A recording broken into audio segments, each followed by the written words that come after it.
السلام علیکم ورحمۃ اللہ وبرکاتہ، مغفرات الحمد للہ رب العالمین والصلاة والسلام علی سید الانبیاء والمرسلین، اما بعد فاعوذ باللہ من الشیطان الرجیم، بسم اللہ الرحمن الرحیم۔ ہماری سورۃ البقرہ کا کورس چل رہا ہے، اس میں ہم ایک ایک لائن پڑھتے ہیں۔ ہم 4 یا 5 منٹ کا ہمارا لیکچر ہوتا ہے، اس میں ہم سارے قواعد جو ہم نے مدنی قاعدہ کورس میں قرآن پاک کو بہترین انداز، بہترین تجوید اور بہترین قرات کے ساتھ پڑھنے کے لیے سیکھے تھے، اسی کے مطابق ہم پہلے یہاں پہ سارے قواعد سمجھیں گے۔ ایک ہی لائن ہوتی ہے ہماری، اس میں ہم تھوڑا تھوڑا کر کے پڑھنے کی کوشش کرتے ہیں تاکہ ہماری یہ مشکل نہ ہو۔ تو آئیے ہم اس میں پہلے قواعد دیکھتے ہیں کون سے قواعد ہیں، اس کے مطابق پھر آخر میں تجوید کریں گے۔ یہاں پہ با ہے، با حروف قلقلہ ہے، جب قلقلہ حروف ساکن ہوں تو ان میں قلقلہ خوب ظاہر ہوگا، اس لیے یہاں پہ قلقلہ خوب ظاہر ہوگا۔ اور یہاں پر قب، قب اور قاف ہے، قاف حروف مستعلیہ ہے، اور مستعلیہ حروف کو ہمیشہ ہر حالت میں پوری یعنی موٹا پڑھا جاتا ہے، اسے کاف نہیں پڑھنا ہے، کا پڑھنا ہے۔ کا پڑھیں گے تو غلط ہو جائے گا، قا قا قا، اس طرح کی آواز آنی چاہیے۔ لام کو نہیں کھینچنا، اکثر پڑھتے ہیں قبلو، لو کو نہیں کھینچنا، قبلو قبلو قبلو، ٹھیک ہے۔ آپ کوشش کیا کریں جیسے جیسے میں 2 2 3 3 بار ایک حرف کو پڑھتی ہوں، ایک کلمے کو پڑھتی ہوں، آپ بھی کوشش کریں دوبارہ میرے ساتھ ویسے پڑھنے کی کوشش کیا کریں تاکہ آپ کی بھی جو تجوید ہے وہ بہترین ہو سکے۔ یہاں پہ نون ساکن کے بعد کاف ہے، کاف افا میں سے یہاں پہ افا ہوگا، غنہ کریں، یوں نہیں پڑھنا ہم نے، ان کن تم، ان نہیں پڑھنا، ناک میں آواز دے جا کر پڑھنا ہے۔ یہاں پر نون ساکن بعد تا ہے، تا بھی حروف افا میں سے، یہاں بھی کون اس طرح پڑھنا ہے، کون۔ یہاں پہ میم ساکن بعد دوسری میم ہے، جب میم ساکن بعد دوسری میم ہو تو وہاں پہ ادغام شف بھی ہوتا ہے، ادغام کا مطلب ہوتا ہے مدغم کرنا، ایک چیز کو دوسرے کے اندر ڈالنا، ملانا۔ اور یہاں پہ میم جو ہے ایک ہو جائے گا، یہاں پہ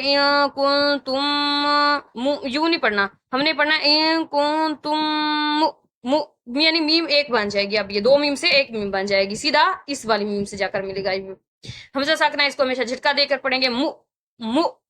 مو، اس طرح کا ہم اسے جھٹکا دیں گے۔ نون ساکن یا ساکن سے پہلے زیر ہے یا مدہ ہے، اس کو اندر کھینچ کر ادا کریں گے، اور نون ساکن ہے، یہاں پہ نون ساکن ہو جائے گا کیونکہ وقت میں جب بھی کوئی حرف ساکن ہوتا ہے، جب بھی کوئی حرف پہ زبر ہو تو وہ ساکن ہو جاتا ہے، مؤمنینا کی بجائے مؤمنین ہو جائے گا، یہ ساکن ہو جائے گا، اختتام کی علامت ہے، ہم یہاں پہ رکیں گے، وقت کریں گے، سانس توڑیں گے، آواز روک دیں گے۔ اور یہاں پہ اکثر پڑھتے ہیں مؤمنینا، نی کی آواز آئے گی تو غلط ہو جائے گا، مؤمنی، نی کی آواز آئے گی، نی نہیں پڑھنا ہم نے۔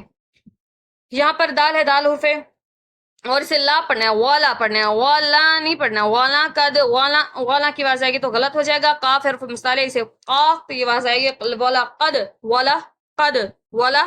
قد، اس طرح سے پڑھنا ہے۔ الف سے پہلے زبر ہے، الف مد الف سے باریک حرف ہے، اس لیے ہم الف کو باریک پڑھیں گے۔ اور جا میں حروف شجریہ ہے، یہ زبان کے درمیان اور تالو کے درمیان سے ادا ہوتے ہیں، دونوں دانتوں کے درمیان کوئی انگلی یا کوئی پینسل رکھ لیں تاکہ آپ کا جا جو ہے وہ بالکل صحیح طریقے سے ادا ہو جائے۔ حروف مدہ کے بعد حمزہ اگر اسی کلمے میں موجود ہو تو مد متصل، دوسرے میں ہو تو مد منفصل ہوتے ہیں، یہاں پہ اسی ہی کلمے میں موجود ہے تو مد متصل ہوگی، جا ایک ہی کلمہ ہے، کو ملحدہ ہے۔ یہاں پہ پھر میم ساکن میں دوسری میم ہے، میم مشدد ہے، اس لیے غنہ بھی ہوگا، یہاں بھی غنہ ہوگا، یہاں بھی غنہ ہوگا، یہاں پہ ادغام شاف بھی ہوگا، واو ساکن سے پیش ہے، واو مدہ کھڑی حرکات ہے، اس کو بھی ایک مقدار کھینچ کر ادا کریں گے، یا جو ہے بالکل خاموش رہے گا،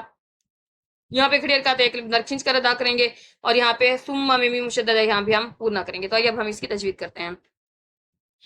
أعوذ بالله من الشيطان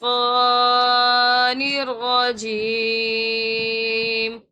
بسم الله الرحمن الرحيم، من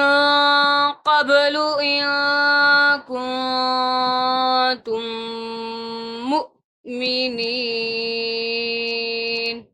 وَلَقَدْ جَاءَكُم مُوسَى